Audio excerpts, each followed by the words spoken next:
নমস্কার, রিঙ্কাস delicious cooking চ্যানেলে আপনাদের সকলকে স্বাগত। আজকে আমাদের মেনু চিকেন চাপ। আর এই চিকেন চাপ রেস্টুরেন্ট স্টাইলে কিভাবে আপনাদের বাড়িতে খুব সহজে তাড়াতাড়ি বানিয়ে নিতে পারবেন সেটাই আমি স্টেপ বাই স্টেপ দেখাবো। দেখুন, এই চিকেন চাপের জন্যে আমি 500 গ্রাম চিকেন নিয়ে নিয়েছি। এখানে 3টে লেগ পিস আছে, জল দিয়ে ধুয়ে রাখা আছে।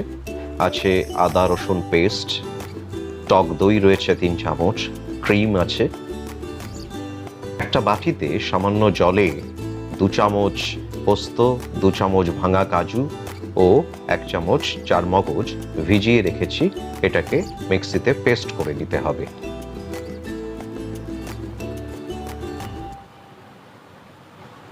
এবং এখানে রয়েছে দেখুন একটা মাঝারি সাইজের পেঁয়াজ, যেটা 4টে কাঁচা লঙ্কা নিয়ে নিয়েছি। এই পেঁয়াজ এবং কাঁচা লঙ্কাটাও মিক্সিতে পেস্ট করতে হবে। আছে হাফ চামচ কাশ্মীরি গুঁড়ো লঙ্কা। এখানে আমি নিয়ে নিয়েছি একটা বাটিতে নুন, চিনি এবং এখানে রয়েছে শাহি মরিচ অর্থাৎ হোয়াইট পেপার, যেটা গুঁড়ো করে রাখা আছে। এবং এখানে জায়ফল ও জায়ত্রী দুটোই গুঁড়ো করে একসাথে রাখা রয়েছে। এবং 2 চামচ গরম দুধে আমি একটু জাফরান দিয়ে ভিজিয়ে রেখেছি। যেহেতু চিকেন চাপটি একটি মোগলাই ডিশ, সেই জন্যে আমি এর মধ্যে দিয়ে দেবো কেওড়ার জল এবং গোলাপ জল। এবং পুরো রান্নাটা করব দেখুন সয়াবিন অয়েলে এবং ঘিতে। তো এবার যেটা আমি করব, এই চিকেনটাকে দই এবং বিভিন্ন মশলা সহযোগে আমি মেখে নেব। দেখুন, আমি এই চিকেনের মধ্যে প্রথমে 1 চামচ তেল দিয়ে দিলাম 1 চামচ আদা বাটা, 1 চামচ রসুন বাটা, তার সাথে দিলাম 1 চামচ নুন, আপনারা আপনাদের স্বাদ অনুসারে দেবেন।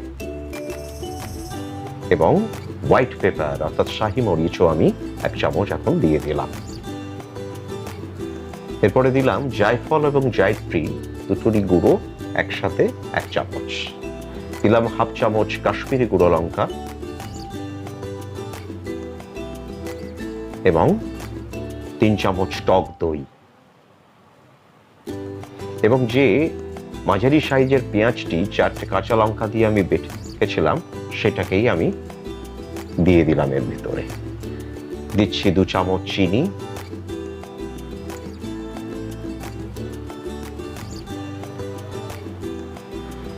এবং 1 চামচ ক্রিম।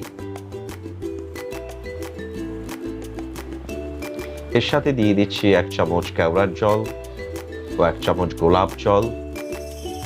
এবারে ভালো করে চিকেনটাকে এই মশলাগুলো দিয়ে মিশিয়ে নিতে হবে।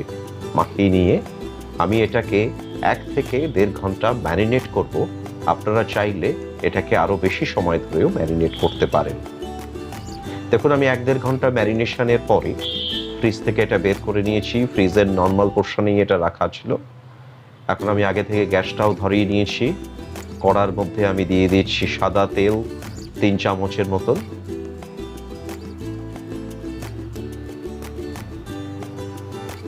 তিন চামচ সাদা তেল দিয়ে দিলাম এবং এরপরে আমি দিয়ে দেবো 3 চামচ ঘি।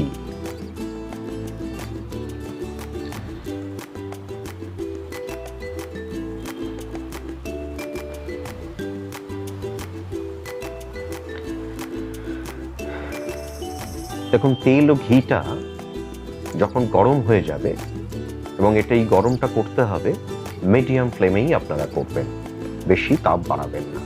তারপরে আমি যে ম্যারিনেটেড চিকেনটা ওই মিশ্রণ থেকে বের করে নিয়ে আমি আলাদা আলাদা করে একটা ভেজে নেব। এর গায়ের যে মশলাগুলো থাকে সেগুলো একটু কেকে নেবেন। এবং এই চিকেনটাকে আমি দেখুন এই তেল ও ঘিতে ভেজে নিচ্ছি এপিট ওপিট করে। এতে কি হবে, চিকেন চাপের যে টেস্টটা আরো সুস্বাদু হবে। দেখবেন বেশি যেন কড়া ভাজা না হয়ে যায়, তবু 2 পিঠটাকে মোটামুটি মিডিয়াম ভাজা ভেজে আপনারা তুলে নেবেন।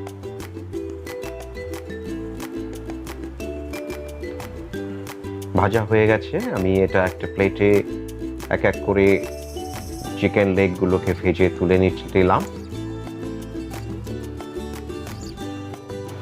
দেখুন, চিকেন ভেজে নেওয়ার পরে যে ঘি এবং তেলটা থাকবে কড়াইতে, সেই কড়াইয়ের অবশিষ্ট ঘি এবং তেলের মধ্যে আমি যে চিকেনটা যে মশলা দিয়ে ম্যারিনেট করা হয়েছিল সেই মশলাটা ওই তেল ও ঘিয়ের মধ্যে দিয়ে দেব।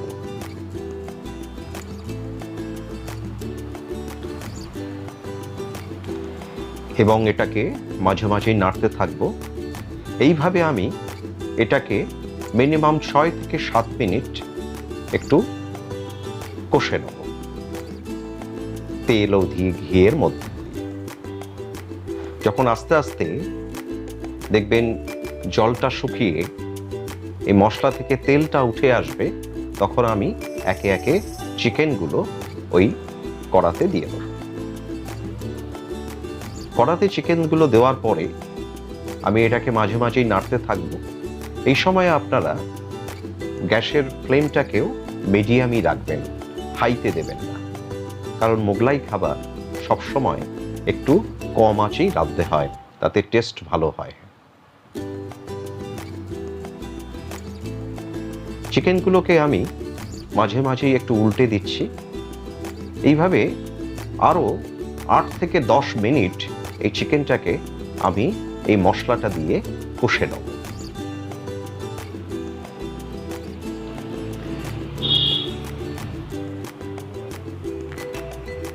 এইভাবে কষে নেওয়ার পরে আমি এর মধ্যে দিয়ে দেবো ওই কাজু, চারমগজ এবং পোস্ত বাটাটা, যেটা আমি আগে থেকেই পেস্ট করে রেখেছিলাম। এর মধ্যে আছে 2 চামচ ভাঙা কাজু, 2 চামচ পোস্ত ও 1 চামচ চারমগজ। মাপটাকে খেয়াল রাখবেন। এবং এই কাজু পোস্তের মিক্সটা দেওয়ার পরে আমি আবার চিকেনগুলোকে ভালো করে নেড়ে নিচ্ছি। দেখুন, ওপর থেকে তেল তেলও উঠে এসছে অনেক। কিন্তু এইভাবে আমি আরও 5 থেকে 7 মিনিট আমি কষিয়ে নেব। তার সাথে দিয়ে দিলাম আমি 1/2 চামচ এখানে হোয়াইট পেপার দেওয়ার পরে আমি চিকেনটাকে আবার একটু নেড়ে নিচ্ছি। এবারে আমি দিয়ে দিলাম 1/2 চামচ নুন। আপনারা আপনাদের স্বাদ অনুসারে দেবেন। আমি চিকেনটাকে ক্রমাগত নাড়তে থাকবো যাতে কড়ায় কোনোভাবে না লেগে যায়। এরপরে মোটামুটি চিকেনের তেল উঠে এসছে। এবার আমি 2 কাপ জল আগে থেকেই গরম করে রেখেছিলাম, যেটা চিকেনের মধ্যে দিয়ে দিলাম। এই 2 কাপ জলটা দিয়ে আমি চিকেনটিকে ঢেকে দেবো এবং ফ্লেমটাকে মিডিয়ামেই রাখবো। এইভাবে 7 থেকে 8 মিনিট ঢাকা দিয়ে রান্না করার পরে আমি ঢাকনাটা তুলে ফেললাম। দেখুন, চিকেনগুলো প্রায় সিদ্ধ হয়ে গেছে দেখাচ্ছে এবং জলও অনেকটা কমে এসছে। এইভাবে আমি আরও 5 থেকে 6 মিনিট ঢাকনা ছাড়া চিকেন চাপটিকে রান্না করে নেব। এখন আর কোনো ঢাকনা দেবো না। যখনই এর জলটা কমে এসে উপর থেকে তেল উঠে আসবে, তখন ওটা রেডি হয়ে যাবে। তার আগে আমি দিয়ে দিলাম যে দুধে ভেজানো যে জাফরান, সেটাও আমি এই চিকেন চাপের মধ্যে দিয়ে দিলাম, অর্থাৎ চিকেনের মধ্যে দিয়ে দিলাম। দিয়ে আমি এবার একটু নেড়ে নিচ্ছি। এরপরে দেখুন, জাফরান ভেজানো দুধটা দেওয়ার পরে এই কালারটা কিরকম চেঞ্জ হয়ে গেল এবং ওপর থেকে তেলটাও উঠে এসছে। এবং এই সম্পূর্ণ রান্নাটা আপনারা মিডিয়াম ফ্লেমে করবেন। আমাদের চিকেন চাপ রেডি। আমি এবার সার্ভ করবার জন্য একটা বাটিতে তুলে নিচ্ছি। দেখুন, আমার চিকেন চাপ আমি সার্ভ করার জন্য বাটিতে তুলে নিয়েছি। কি সুন্দর লাগছে তার দেখতে, কি অপূর্ব দেখতে, এবং স্বাদটাও হবে অপূর্ব। আপনারা এইভাবে খুব সহজ পদ্ধতিতে বাড়িতে বড় বড় রেস্টুরেন্টের স্টাইলে চিকেন চাপ বানিয়ে নিতে পারেন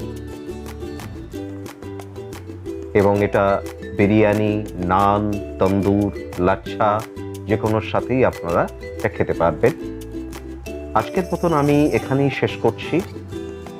রিঙ্কাস ডিলিশিয়াস কুকিং চ্যানেলটিকে আপনারা সাবস্ক্রাইব করুন, লাইক করুন, শেয়ার করুন, যাতে আমরা উৎসাহিত হয়ে নতুন নতুন ডিশ আপনাদের সামনে উপস্থাপন করতে পারি। Thank you.